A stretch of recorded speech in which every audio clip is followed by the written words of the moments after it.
Hello everyone, जीवन tutorials में एक बार आपका फिर से स्वागत है। काफी टाइम बाद हम आपसे मिल रहे हैं। अभी जो हम टॉपिक स्टार्ट करने वाले हैं that is nuclear magnetic resonance spectroscopy, अभी आपके साथ यहाँ पे डिस्कस करेंगे। जो आपके पास स्पेक्ट्रोस्कोपी है, हालांकि आपने काफी हद तक मुझे लगता है पहले नहीं पढ़ा होगा स्पेक्ट्रोस्कोपी के बारे में, तो यहाँ पे जो हम स्पेक्ट्रोस्कोपी पढ़ने वाले हैं, meaning to say we are studying the interaction of electromagnetic radiations with matter. आप एक साइड से इलेक्ट्रोमैग्नेटिक रेडिएशंस दे रहे हैं, किसके ऊपर? मैटर के ऊपर। तो वो इलेक्ट्रोमैग्नेटिक रेडिएशंस आपके पास, जो मैटर आपके पास प्रोवाइडेड है, उसमें कैसे वो इंटरेक्ट कर रहा है, किससे? उस मैटर के साथ। आपको पता है जब भी आप किसी सोर्स के ऊपर आप लाइट फेंकते हैं तो क्या होता है? There is some light is absorbed and some of the part of the light is emitted. तो मीन्स टू से अब ये जो आपके पास छोटा सा कॉन्सेप्ट है, इसको हमने यूटिलाइज करके क्या करना है, कुछ एक इसकी एप्लीकेशन हमने आगे पढ़नी है। आपके पास जो एनएमआर है, that is the most important topic for your competitions and as well as for the research. आपको पता है कि जो न्यूक्लियर मैग्नेटिक रेजोनेंस स्पेक्ट्रोस्कोपी है, ये एक ऐसी टेक्निक है जिससे आप क्या कर सकते हैं, ऑर्गेनिक केमिस्ट्री में बहुत सारे जो मॉलिक्यूल्स हैं, उनकी जो स्ट्रक्चर्स हैं, उनको क्या कर सकते हैं, डिजाइन, मतलब आप फाइंड आउट कर सकते हैं कि उसकी स्ट्रक्चर्स क्या होंगी। एनएमआर क्वाइट सफिशिएंट है क्या स्ट्रक्चर डेवलप करने में। आपको एक और छोटी सी दूसरी टेक्निक है, उसको साथ में थोड़ा सा लेना पड़ता है अगर आपने कभी भी एनएमआर को अगर यूज करना है स्ट्रक्चर डेवलप करने के लिए ऑर्गेनिक कंपाउंड में, तो अगर आप ना भी करें तब भी चल सकता है काम, दैट इज इंफ्रारेड स्पेक्ट्रोस्कोपी। अभी के लिए हम एनएमआर डिस्कस करेंगे और इस हिसाब से डिस्कस करेंगे कि आपके पास जो एनएमआर है वो आपके पास किसी भी कॉम्पिटिशंस के लिए आपके लिए सफिशिएंट हो। मोस्ट ऑफ द स्टूडेंट्स जो होते हैं वो एनएमआर की जो प्रॉब्लम्स हैं उसको सॉल्व नहीं कर पाते हैं। तो इस टॉपिक में हम स्टडी करने वाले हैं कि आपके पास हम कैसे प्रॉब्लम सॉल्व करें, एज वेल एज अगर आप थ्योरी का पेपर एग्जामिनेशन में जाते हैं तो उसके लिए भी ये क्वाइट सफिशिएंट होगा कि समझने के लिए कि आपके पास जो एनएमआर है उसको वहां पे कैसे आपने लिखना है या कैसे आपने थ्योरी में उसको अटेम्प्ट करना है। चलिए तो एनएमआर की तरफ मूव करते हैं। आपको पता है यहां पे एनएमआर जो है 3 वर्ड से बना है, nuclear magnetic resonance spectroscopy. 3 words important है यहां पे, nuclear magnetic and resonance. Means to say we are discussing the nucleus, we are discussing the nucleus. If we are discussing the nucleus means to say अब हमने जो light है that is radio waves, उसको हमने कहां फेंकना है? आपके पास वहां पे मैटर है, उसके ऊपर हम क्या करेंगे, बम्बार्ड करेंगे क्या रेडिएशंस, कौन सी? Radio waves. किस में करेंगे? मैग्नेटिक फील्ड में you are bombarding that electromagnetic radiations over the matter. When जैसे ही आप क्या करेंगे, इसमें आप इलेक्ट्रोमैग्नेटिक रेडिएशंस जब उस पर फेंकते हैं तो आपके पास जो न्यूक्लियस है वो वहां पे किस तरीके की एब्जॉर्प्शन शो करता है, वो अब हमने यहां पे स्टडी करना है।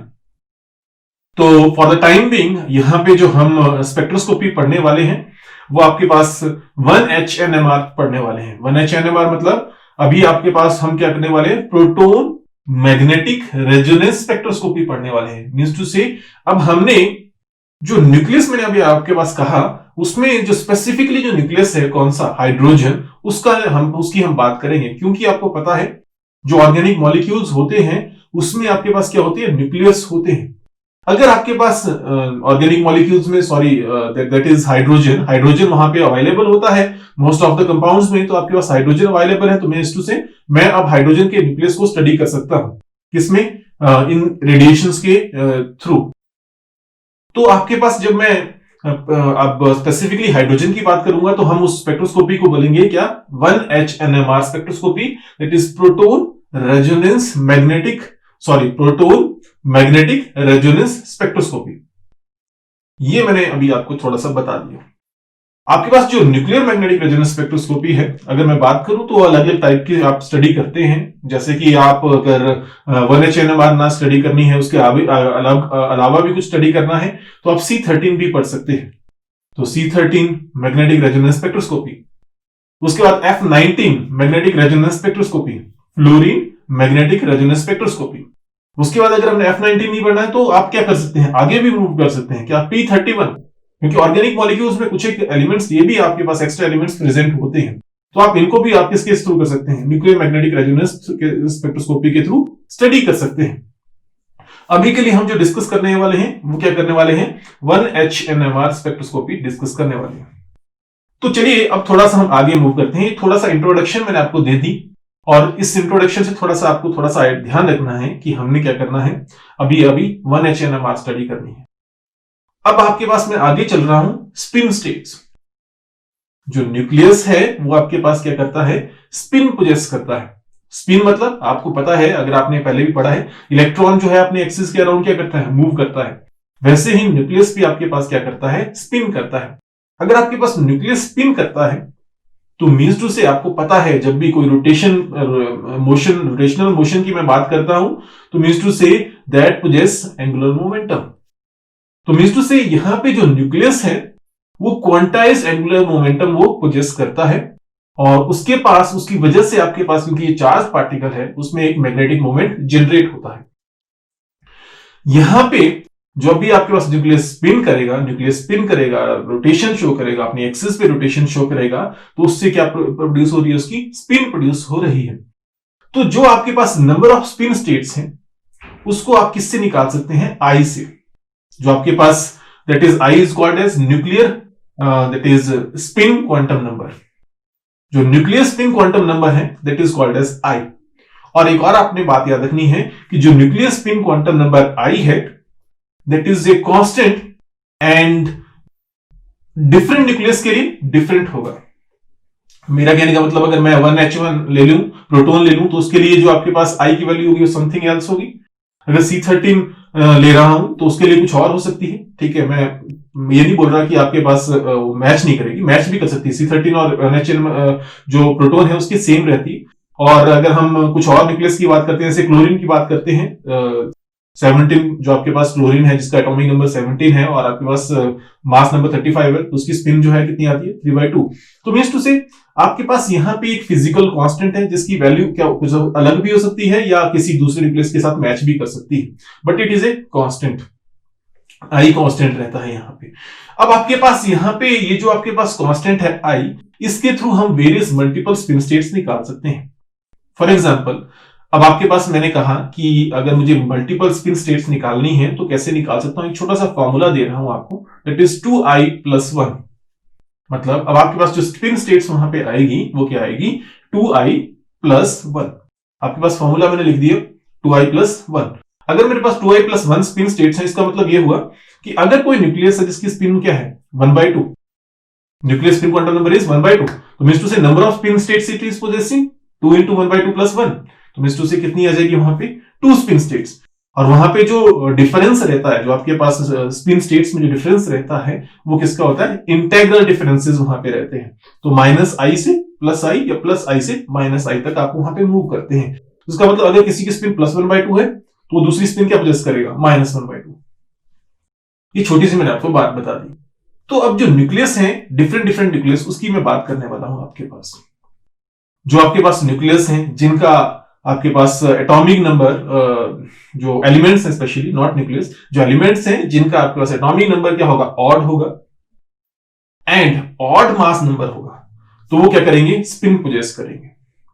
या दूसरा आपके पास मैं बात कर रहा हूं, जो न्यूक्लियस है जिनका मास नंबर क्या है, ऑड है, और एटॉमिक नंबर क्या है आपके पास, इवन, वो भी आपके पास स्पिन पोजेस करेंगे। अगर अदर देन मैं बात करता हूं जिसका आपके पास इवन मास नंबर है और इवन ही एटॉमिक नंबर है, तो वो स्पिन पोजेस नहीं करेंगे। ओवरऑल स्पिन की वैल्यू क्या रहती है वहां पे, 0। मैं आपके पास एग्जांपल डिस्कस कर रहा हूं। यहाँ पे देखिए, नीचे आपके पास एक टेबल दिया है, मैंने यहाँ पे देखो लिखा है 1H1 जिसकी स्पिन लिखी है 1/2, दूसरा लिखा है 1H2 जिसकी स्पिन लिखी है मैंने 1, उसके बाद मैंने लिखा है 6C12।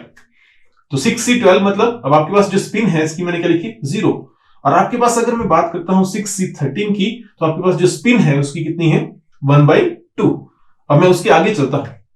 ऑक्सीजन, तो ऑक्सीजन लिखा है मैंने 8 ऑक्सीजन 16, 8 एटॉमिक नंबर है, 16 मास नंबर है, उसकी स्पिन कितनी आई 0। लेकिन 8 ऑक्सीजन 17, तो उसकी स्पिन की वैल्यू है कितनी है 5/2।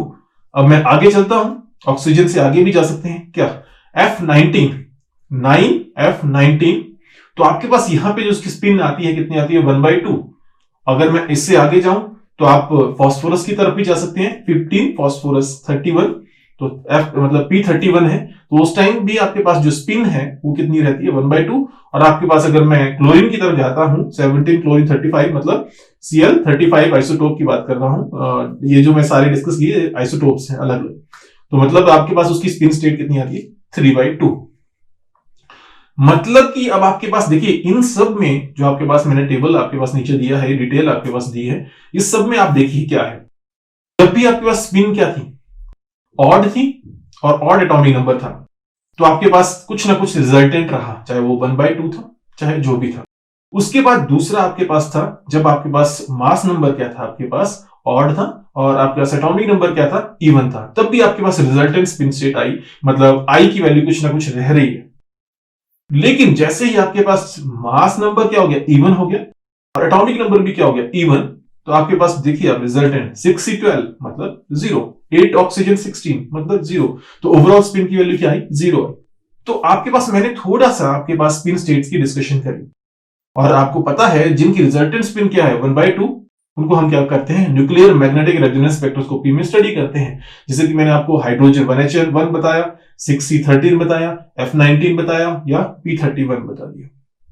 उसके बाद आपको मैंने एक छोटा सा फॉर्मूला बता दिया क्या, कि अगर आपके पास नंबर ऑफ स्पिन स्टेट्स अगर आपने निकालनी है, जैसे मान लीजिए आपने किसकी निकालनी है क्लोरीन के लिए निकालनी है, डिफरेंट स्पिन स्टेट्स निकालनी है, तो आप कैसे निकाल सकते हैं, आपको पता है क्लोरीन के लिए जो स्पिन स्टेट मैंने आई की वैल्यू लिखी है दैट इज 3/2, तो आपके पास नंबर ऑफ स्पिन स्टेट्स कितनी आएगी वहां पे सिंपल 2i+1, तो मतलब अब आपके पास 2 इंटू क्या 3/2 प्लस क्या 1, तो मतलब कितनी आ गई अब आपके पास 3 + 1 4, तो टोटल स्पिन स्टेट्स आ गई 4।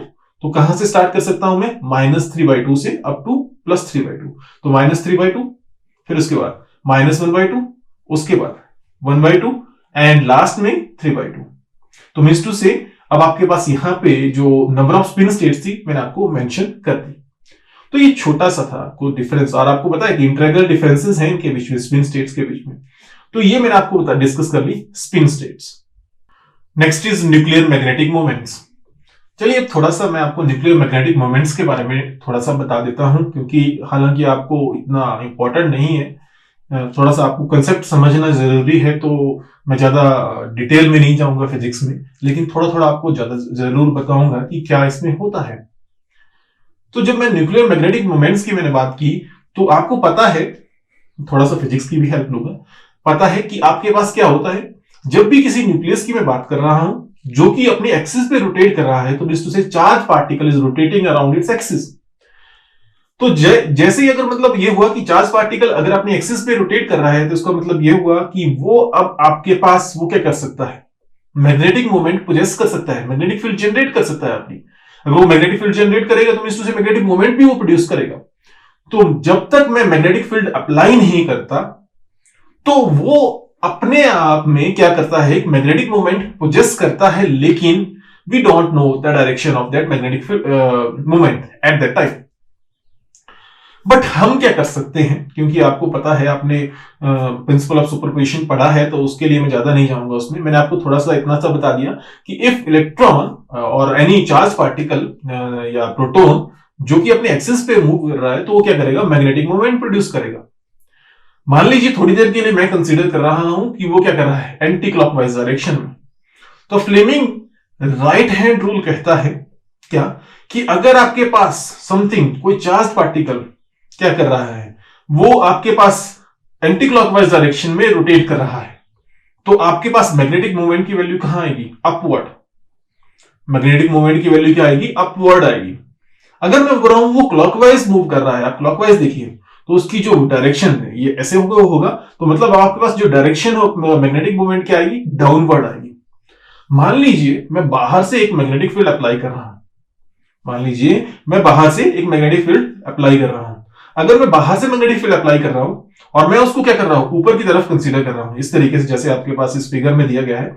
आपके पास देखिए ऊपर को मैग्नेटिक मोमेंट जो है मैंने बताया है, मैग्नेटिक मोमेंट की जो वेक्टर क्वांटिटी जो आपके पास है मैग्नेटिक मोमेंट, वो क्या है, अपवर्ड डायरेक्शन में ओरिएंटेड है। बाहर से जो मैंने एक्सटर्नल मैग्नेटिक फील्ड अप्लाई किया है उसका मैग्नेटिक मोमेंट। अब आपके पास जो हमारे पास न्यूक्लियस है वो भी क्या कर रहा है, मैग्नेटिक मोमेंट जनरेट कर रहा है।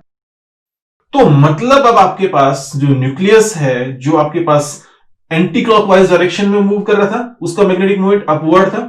और जो न्यूक्लियस अलग और भी न्यूक्लियस हो सकते हैं जो कि क्या है, आपके पास क्लॉकवाइज डायरेक्शन में मूव कर रहे हैं, उनका मैग्नेटिक मोमेंट डाउनवर्ड है। तो मींस टू से हो सकता है कि आपके पास वहां पे क्या कि सम ऑफ द जो न्यूक्लियस है उनका मैग्नेटिक मोमेंट क्या करे, अलाइन कर जाए किसके साथ, जो आपके पास जो बाहर से मैग्नेटिक फील्ड जो अप्लाई कर रहे हैं उसके मैग्नेटिक मोमेंट के साथ। तो ओवरऑल वैल्यू क्या हो जाएगी, एड अप हो जाएगी और सिस्टम क्या हो जाएगा, स्टेबलाइज हो जाएगा।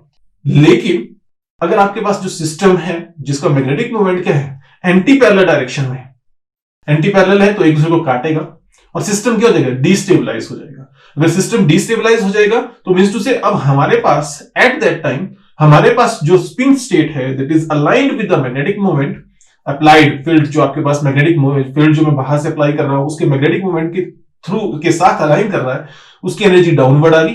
एक हमारे पास एक ऐसी स्टेट बनी जिसकी एनर्जी क्या है, लेसर है, और एक ऐसी स्टेट बनी जिसकी एनर्जी क्या है, हायर है। तो मींस टू से हमारे पास टू स्टेट्स यहां पे बन गई। इसको आप थोड़ा और बेटर तरीके से समझना चाहते हैं तो आप इस तरीके से समझ लीजिए, क्योंकि आपको ये जो इलेक्ट्रॉन है ये आपके पास एक मैग्नेट की छोटा सा मैग्नेट ही बिहेव कर रहा है, क्योंकि मैग्नेटिक फील्ड प्रोड्यूस कर रहा है तो मैग्नेट के तौर पे ही बिहेव कर रहा है। तो बोलने का मतलब मैं क्या करता हूं, देखिए यहां पे एक मैंने मैग्नेट यहां पे रख दिया, जहां पे आपके पास क्या है, नॉर्थ पोल ऊपर है, साउथ पोल नीचे है। देखिए दो मैग्नेट्स हैं, दो मैग्नेट्स में मैंने क्या किया, एक उसके अंदर मैग्नेट और रख दिया। जो नॉर्थ पोल है वो अपवर्ड है, साउथ पोल डाउनवर्ड है। मतलब अभी आपके पास जो मैग्नेटिक फील्ड में अप्लाई कर रहा हूं, जो मैग्नेट्स बाहर से रखे हुए हैं उसमें आपके पास जो मैंने मैग्नेट्स अंदर रखे हैं वो क्या है, सेम डायरेक्शंस में ओरिएंटेड है। नॉर्थ है, साउथ साउथ है, तो नॉर्थ और नॉर्थ साउथ साउथ, तो इसका मतलब दो रिपेल करेंगे। एट दैट टाइम क्या करेगा सिस्टम, क्या करेगा, डिस्टेबलाइज हो जाएगा, टॉर्क लगाना शुरू होगा उसके ऊपर और क्या करेगा, रोटेट करना शुरू होगा मैग्नेट। ठीक है, तो एट दैट टाइम जो सिस्टम है वो अनस्टेबल है। लेकिन अगर मैं ऐसा करता हूं दूसरे सिस्टम में जहां पे नॉर्थ और साउथ है, वहां पे आपके पास मैं उल्टा रखता हूं मैग्नेट, जो अंदर रख रहा हूं। तो मतलब अब मैंने क्या कर दिया, जो अंदर है वो क्या रख दिया, ऊपर को रख दिया क्या, साउथ, और नीचे को क्या रख दिया, नॉर्थ। तो मतलब इट इज क्या अलाइन, मतलब आपके पास क्या हो गया, अब अट्रैक्ट कर रहा है ये एक दूसरे को, और अब ये क्या करेगा, टॉर्क एक्ट नहीं करना शुरू होगा इसमें। अब आपके पास सिस्टम जो है वो क्या होगा, स्टेबलाइज। तो इसी तरीके से मैं अभी थोड़ी देर के लिए कंसीडर कर रहा था कि मैग्नेटिक मूवमेंट जो है वो क्या है, मान लीजिए अलाइन है, अनअलाइंड है। तो आपके पास अगर सेम डायरेक्शन में था तो आपके पास क्या कर रहा था, उसकी एनर्जी डाउनवर्ड मतलब डिक्रीज होगी। अगर अपवर्ड डायरेक्शन में है, अपोजिट डायरेक्शन में है, तो एनर्जी क्या कर गई, राइज कर गई। जैसे अभी आपके पास ये एक इलस्ट्रेशन मैंने आपको बता दी जिसमें आपके पास क्या हो रहा है, जिसकी एक में आपके पास सिस्टम अनस्टेबल बन गया और दूसरे में स्टेबल बन गया।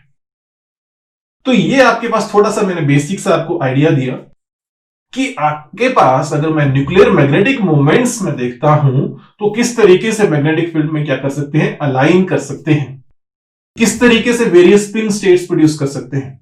तो मैंने अभी आपके पास मैंने क्या बोला, अगर वो एंटी क्लॉकवाइज है, मैग्नेटिक मूवमेंट ऊपर अपवर्ड है, तो क्या होगा, पैरेलल टू मैग्नेटिक फील्ड होगा। तो मतलब कि एट दैट टाइम मैं स्पिन स्टेट कंसीडर कर रहा हूं +1/2। क्या कंसीडर कर ली मैंने, +1/2। और अगर वो क्या है, एंटी पैरेलल है, डाउनवर्ड उसका मैग्नेटिक मूवमेंट है, और वो अपोजिट है, क्या अलाइन नहीं कर रहा, वो अपोजिट मैग्नेटिक मूवमेंट है, मतलब दोनों का एक दूसरे को कैंसिल कर रहे हैं। जो आपके पास मैग्नेटिक मूवमेंट कौन प्रोड्यूस कर रहा है, आपके पास जो न्यूक्लियस है वो प्रोड्यूस कर रहा है, प्रोटॉन जो मैग्नेटिक मूवमेंट प्रोड्यूस कर रहा है वो, और कौन सा जो बाहर से मैं मैग्नेटिक मूवमेंट लगा रहा हूं वो, अगर वो क्या है, एंटी पैरेलल है, तो मींस टू से एट दैट टाइम जो मैं मैग्नेटिक जो आपके पास सॉरी स्पिन स्टेट है उसको मैं बोलूंगा -1/2। तो मतलब कि अब मैं देखिए इस डायग्राम को कुछ इस तरीके से लिख सकता हूं जिसमें आपके पास एक की स्पिन क्या रहेगी, नीचे +1/2 रहेगी, और दूसरे की स्पिन क्या चलेगी, -1/2। अब दोनों में क्या आ गया, डिफरेंस आ गया, एनर्जीज में डिफरेंस आ गया। तो इसका मतलब ये हुआ कि जब मैं मैग्नेटिक फील्ड अप्लाई करूंगा तब वो डिफरेंस हमारे पास ओरिजिनेट होगा, किसमें, +1/2 और -1/2 में।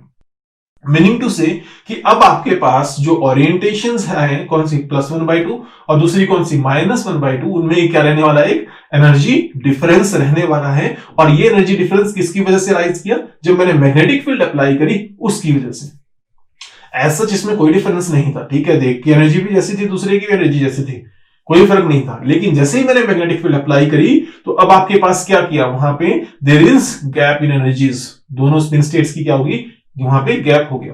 तो मैंने दो वर्ड्स अभी आपके वो एक्सप्लेन कर दी हैं न्यूक्लियर मैग्नेटिक रेजोनेंस स्पेक्ट्रोस्कोपी में। फर्स्ट वन न्यूक्लियस, न्यूक्लियर मतलब न्यूक्लियस, न्यूक्लियस की जो स्पिन है वो मैग्नेटिक फील्ड के अंदर क्या कर रहा है, एक डिफरेंस बना रहा है, एनर्जी का डिफरेंस बना रहा है।